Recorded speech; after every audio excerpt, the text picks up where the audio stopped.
বিসমিল্লাহির রহমানির রহিম। সুপ্রিয় দর্শক মণ্ডলী, দেশে প্রবাসে যে যেখানে আছেন সবাইকে জানাই আসসালামু আলাইকুম রহমতুল্লাহি ওয়া বারাকাতুহু। আমরা এই বিষয়ে অবগত যে সূরা ওয়াকিয়া পবিত্র কোরআনে কারীমের ৫৬তম একটি সূরা, যা মক্কায় অবতীর্ণ হয়েছে। ওয়াকিয়া শব্দের অর্থ হল নিশ্চিত ঘটনা, তবে এই শব্দের দ্বারা কিয়ামত বোঝানো হয়েছে।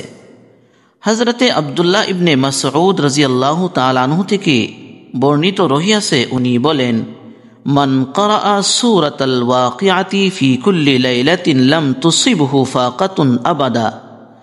অর্থাৎ, যদি কোনো ব্যক্তি প্রতি রাত নিয়মিতভাবে এই সূরায়ে ওয়াকিয়া পাঠ করে, তার জীবনে কখনো দারিদ্রতা তাকে স্পর্শ করবে না। ওয়াকানা ইবনু মাসউদ রাদিয়াল্লাহু তাআলা আনহু ইয়া'মুরু বানাতাহু ইয়াকরা'না বিহা। এবং ইবনে মাসউদ রাদিয়াল্লাহু তাআলা আনহু উনি ওনার কন্যাদিগকে প্রতি রাত এই সূরা পাঠ করার নির্দেশ দিতেন। হযরত মৌলানা মুফতি শফি সাহেব আলাইহির রাহমা মারিফুল কুরআন নামের গ্রন্থে লিপিবদ্ধ করেন, যখন ইবনে মাসউদ রাদিয়াল্লাহু তাআলা আনহু মারাজুল ওয়াফাতে ছিলেন, শয্যাগত অবস্থাতে ছিলেন, তখন ইয়াদত করার উদ্দেশ্যে হযরতে উসমান রাদিয়াল্লাহু তাআলা আনহু উনার খিদমতে হাজির হন এবং উনাকে বলিলেন যে, আমি বাইতুল মাল থেকে আপনাকে কিছু সম্পদ তথা ধন দিতে চাই, যাতে আপনি দুনিয়া থেকে বিদায় নেওয়ার পর আপনার কন্যারা কষ্ট ভোগ করতে না হয়।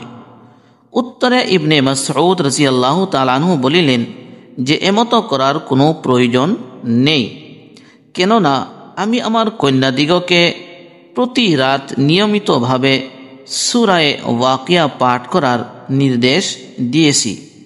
আর আমি নবী পাক সাল্লাল্লাহু আলাইহি ওয়াসাল্লাম থেকে শুনেছি, যে ব্যক্তি এই সূরা প্রতি রাত নিয়মিতভাবে পাঠ করবে, সেই ব্যক্তি কখনো উপবাস থাকবে না।